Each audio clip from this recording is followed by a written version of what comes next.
So, I was just watching a little bit of JD from NY206 Livestream on his NXT review.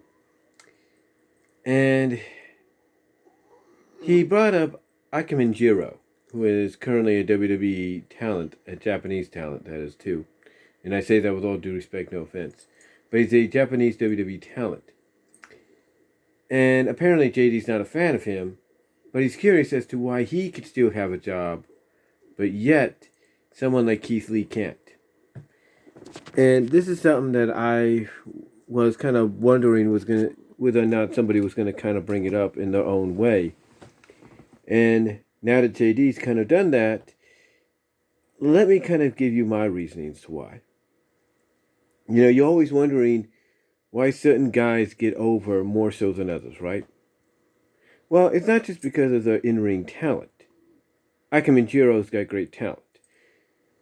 There's no doubt. I don't think nobody can deny that.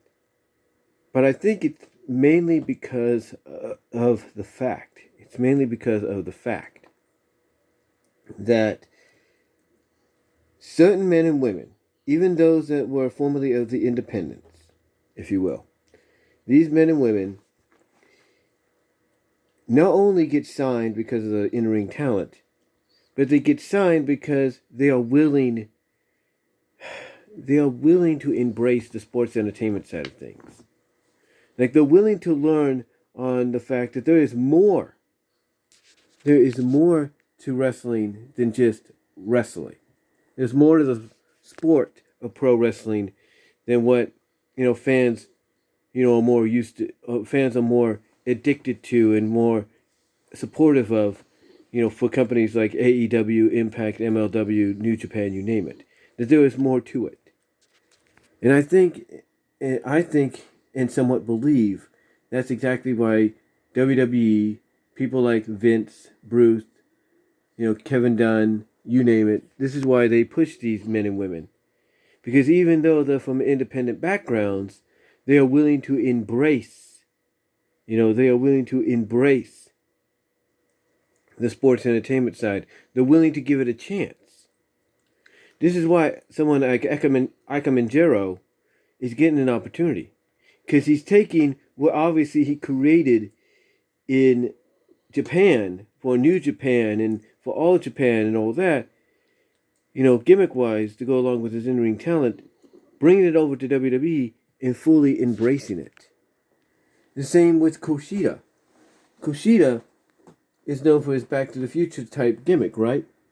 He's known for that. And even though that's been something that's been with him since New Japan, we've seen it in Ring of Honor, here in WWE, he's fully able to embrace it for as long as he can. It pretty much fits into what WWE likes.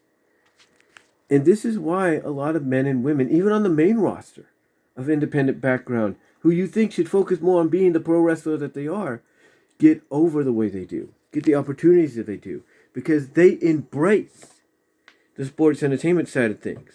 They embrace the learning that comes their way of there's more to pro wrestling than just in-ring competition. They are willing to embrace it.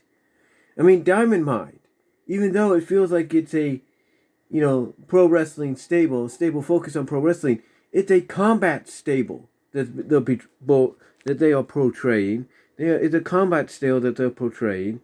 They're basically figuring out all the parts of it to push it in the near future. And they have a mouthpiece in Malcolm Evans that helps bring that sports entertainment side into this group, into this combat-themed stable.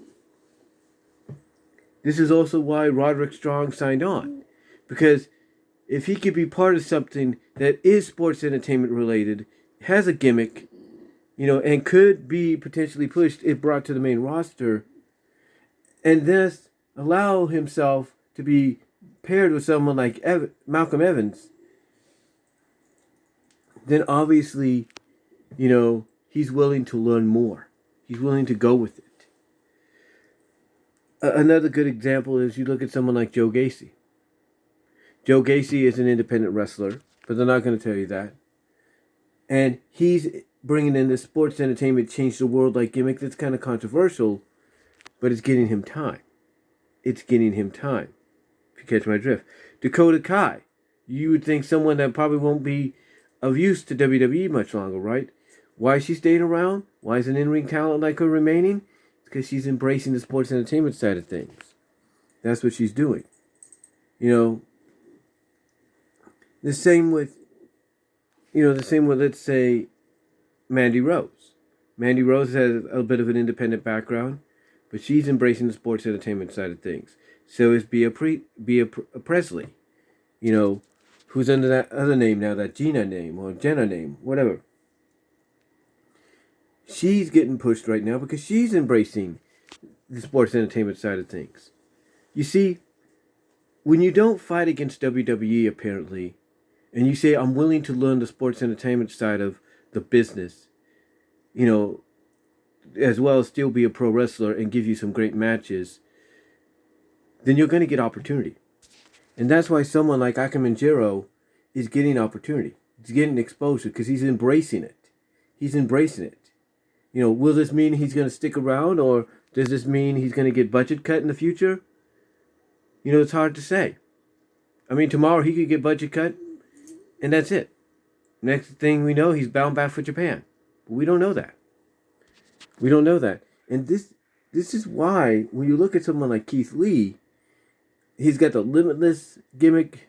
He tried the Bearcat thing. He's more of a pro wrestler. He's more of a pro wrestler first, sports entertainer second.